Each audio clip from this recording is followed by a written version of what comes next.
We called him terrible names. I called him terrible names. Small-minded, little, ugly names.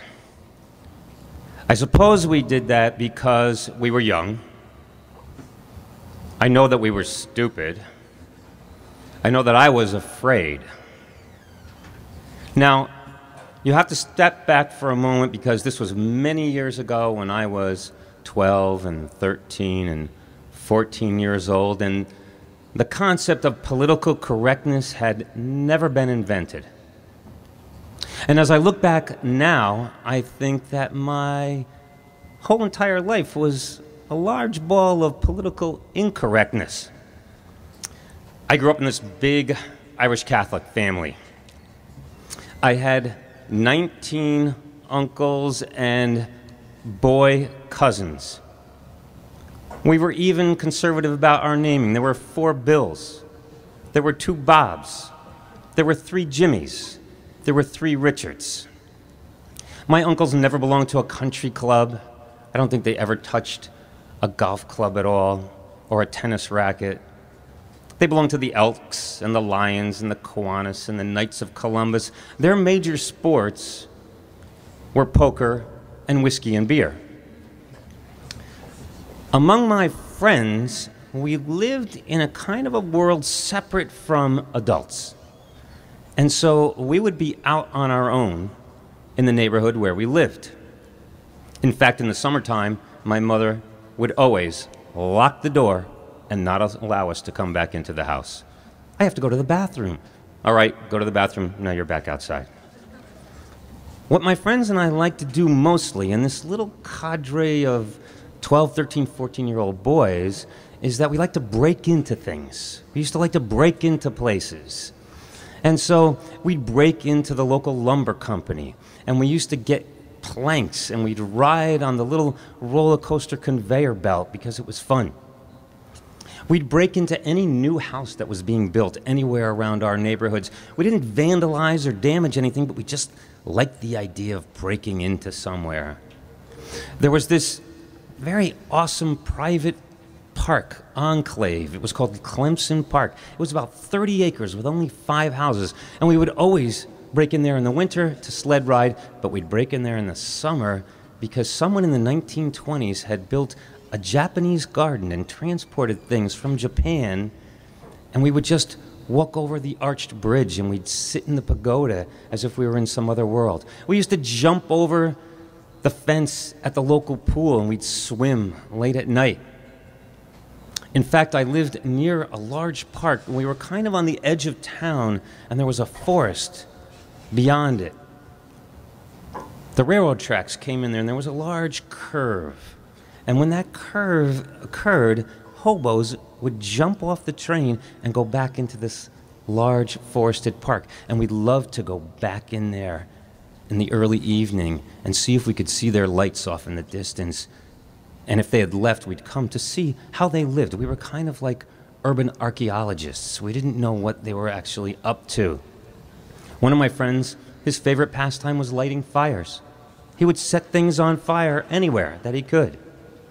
And we played baseball in the sand lot, and we'd hang out, and, you know, we had the typical Irish bully who lived in the neighborhood. I still remember his name, Bobby Connolly. He was about 5 years older than us, and, you know, he'd come where we were playing baseball, and he'd take our ball and steal it, or he'd take our mitts from us and he'd spit in the glove. And every once in a while, when he was feeling really mean and ugly, he'd take our bats and he'd throw them in the opposite direction from where we were going home. But sometimes he'd take the damn bat and he'd throw it in the pond, and one of us would have to go into the pond to get it. And that went on for quite a while until one day my father had had enough, and he drove around in the car and he found Bobby Connolly, and I sat in the car as he basically picked him up by the scruff of his neck and shook him like you would shake something. And I was still petrified of Bobby Connolly, but he never bothered me again.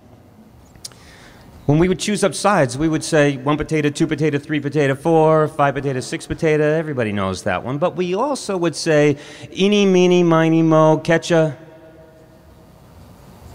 Now, if you don't know the next line of that, Good for you. And if you do, I'm not going to say it here. But the name calling occurred in a very specific time and place. We used to have to walk to school. I went to the public school first, and then I went to the Irish Catholic school. You know, in my neighborhood, everybody was named Osborne and Hogan, and there were 2 Catholic schools in town, 2 elementary schools, and one, apparently, unbeknownst to me, was for the Irish. And the other one on the other side of town, my mother would refer to, oh, that's where the Italians go. And so we'd walk to school. We'd go down Winchester Avenue, and then we'd go on Columbia. And Lake Avenue was a little bit long, and then a few more blocks to where we'd either go to school or get the bus. Only when I was very, very little, maybe kindergarten, first grade, do I remember a mom walking with us on that trip. But shortly after that, we walked by ourselves. As we continued to go down the street, we would just accumulate more of my little ruffian friends. You know, we were a little more Bowery boys than we were little rascals. But on our way home, we would pass by Lake Avenue, which was a long street, and we'd pass a particular house where there was a man who was obviously disabled. Now, oftentimes, we would not see him because he wasn't in the yard, but every once in a while he was in the yard. And when we crossed in front of his house, we would call him these terrible names. So we would start out with something like stupid. Then someone would say retard. And we had our own little private name for him. And we called him Hunga Bunga. And someone ultimately would say, Hunga Bunga! And when that happened, he would chase us.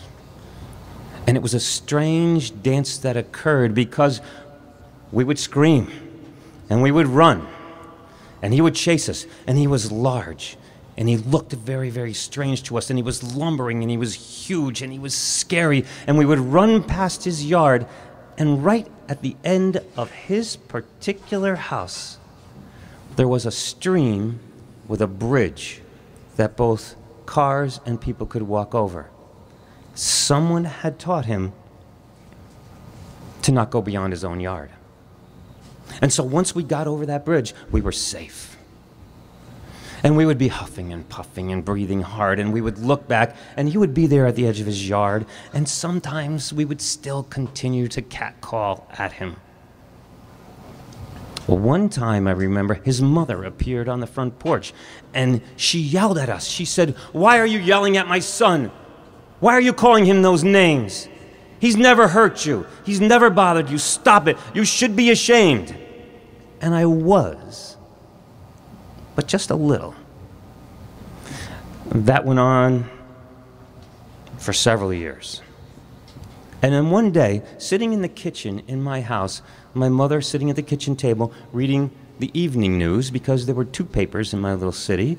I used to actually deliver the evening news. She said, "Oh, you know that disabled boy down on Lake Avenue?"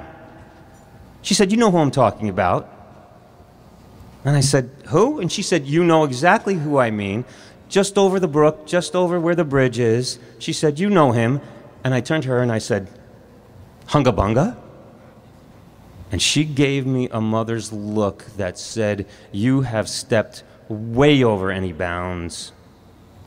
You are so wrong and so bad." She said his name was Stephen.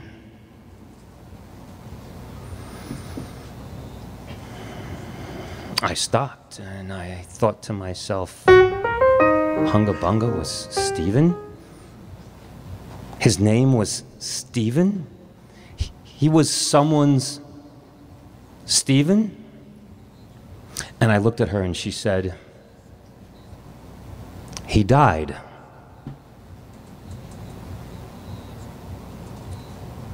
Stephen died? She said, "Yes, he was very young." I said, "Stephen died?" And she said, "He was 27. I said, 27? He was some mom's Stephen, and he was 27 and he died. And she said, you know, young people with Down syndrome, they don't live very long. And at that moment, at that juncture in time, I realized that my voice, finding my voice throughout all that early childhood, had been used to hurt him, to make every day a little bit less for him, to hurt his mom, and to make him sad. And I vowed that day that I would not use my voice that way, that I would not be quite so stupid, that I would try to be less afraid. And I believe that on that day, I found not only my voice, but my heart as well. Thank you.